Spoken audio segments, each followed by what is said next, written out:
wanaagsan baa khiyaartana daawanaysa halkani waa Cawka Legacy kusoo dhawaada barnaamijkeeni war ogaalka maanta qodobada aan dihayna waxa kamid ah Erdogan oo ku eedeeyay dalka Greega in ay xadgudub ku sameeyeen hawada ay wada wadaagaan kuna hanjabay in uu ku soo qaadi karo dagaal al-shabaab oo weerar ku soo qaaday gobolka Hiiraan oo ka tirsan dowlad goboleedka Hirshabeelle 20 qof in ka badan ay ku dileen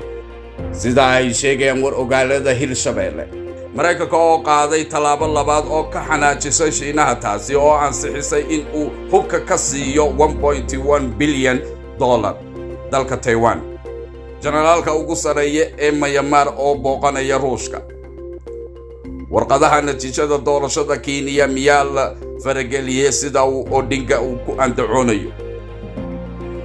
qodobadaasi waxay ahaayeen qodobada warka ugu doonkaroon haatana anigoo Maxamed Cawka ayaa iyagoo faahfaahsan idin soo tabin doona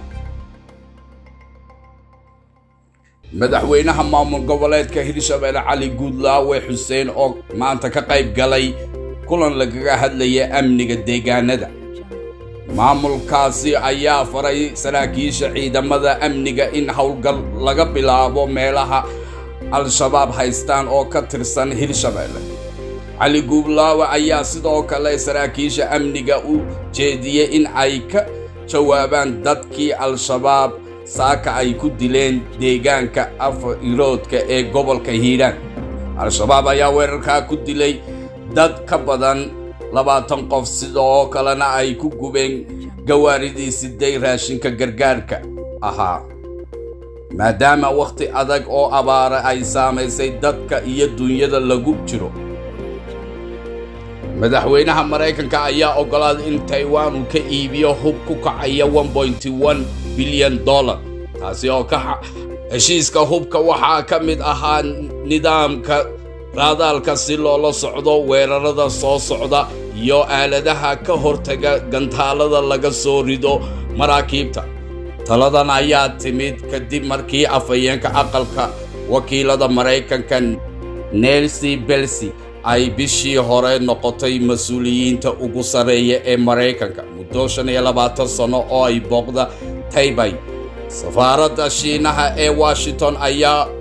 ugu baaqday Mareykanka in uu ka noqdo heshiiska haddii kalena uu wajihi doono talaabooyin lid ku ah madaxweyne Erdogan ayaa uga digay Greega in uu bixin doono qiimo culus haddii uu sii wado dhibaataynta diyaaradaha dagaalka ee Turkiga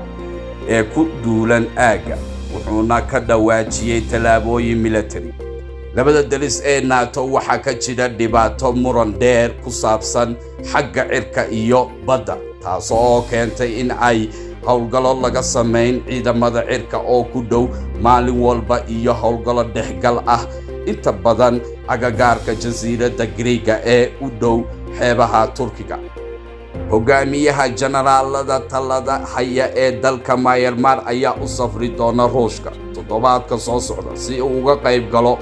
wada hadallo dhaqaale maadaama labada dowladood ay wajahaan go'aaminta diblomaasiyadeed oo ku saabsan talaabooyinka military sareeyo guud Min Aung Hlaing ayaa ka qayb gali doona madasha dhaqaalaha bari ee magaalada fog bari ee Vladivostok sida uu qoray Global New Light ee wargeyska Myanmar Saturday qareenada Mr. Odinga ayaa soo jeediyay dhowr eedo taasi oo ay ka mid tahay in